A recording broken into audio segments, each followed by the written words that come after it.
Good evening and welcome to the Channel Studios here in London with your international news around the world in 5. More than 100 aid agencies have warned that mass starvation is spreading across Gaza. They accuse Israel of a siege and say Israel is not allowing food inside Gaza to be distributed. The agency's statement says they are witnessing their own colleagues and partners waste away before their eyes. On Tuesday, the Hamas-run health ministry in Gaza said that 33 people had died of malnutrition in 48 hours. Israel, which controls all border crossings in Gaza, said there were 950 trucks worth of aid currently waiting in Gaza for international organisations to pick up and distribute. We continue our work despite the spreading famine, the severe shortage of food supplies. I haven't had a single meal in the past 2 days. I'm barely holding on. My family is also struggling. They can't access even the most basic necessities. We were forced to flee our home in Deir al-Balah because of the ongoing military operation. Right now I'm sleeping at my workplace because there's nowhere else to go. President Volodymyr Zelensky has signed a bill that critics say weakens the independence of Ukraine's anti-corruption bodies, sparking protests in several cities and drawing international criticism.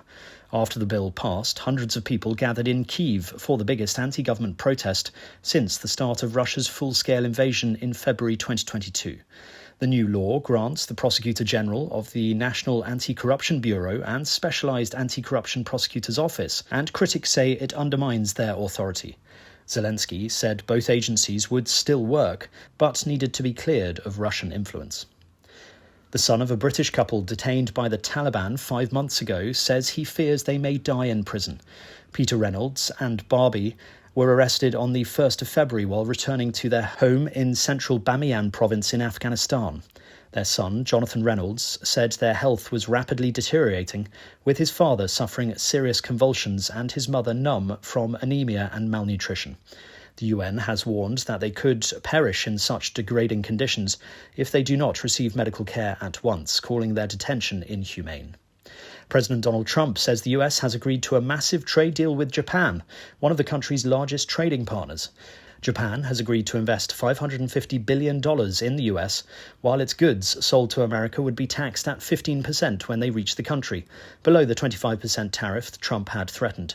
Mr. Trump said on social media that Japan would open its economy to US goods, including cars, trucks, rice, and certain agricultural products.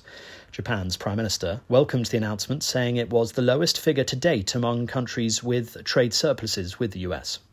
I just signed the largest trade deal in history, I think maybe the largest deal in history with Japan. We worked on it long and hard, and it's a great deal for everybody. I always say it has to be great for everybody. It's a great deal. A lot different from the deals in the past, I can tell you that. I'm going to call to order. Meanwhile, Canadian Prime Minister Mark Carney has said his country will not accept a bad deal simply to reach a trade agreement with the US, as a deadline of the 1st of August looms before US President Donald Trump begins to impose new tariffs. US importers buying goods from Canada will face a 35% tax if no deal is reached before the deadline.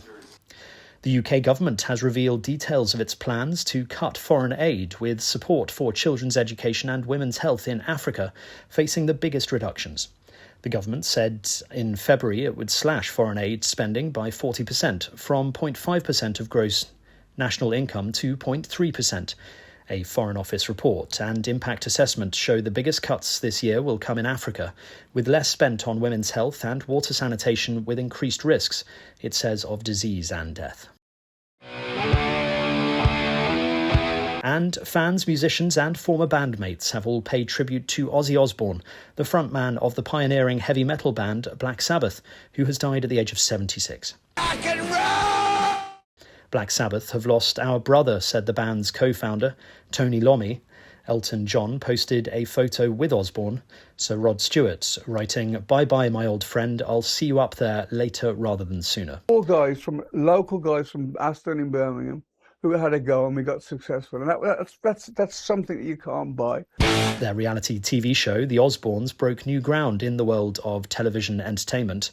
The music icon's death came just weeks after his band played their farewell gig in his home city of Birmingham. It turns out to be the highest grossing charity concert of all time. And that's your international news around the world in 5. Now back to the Channel Studios in Lagos.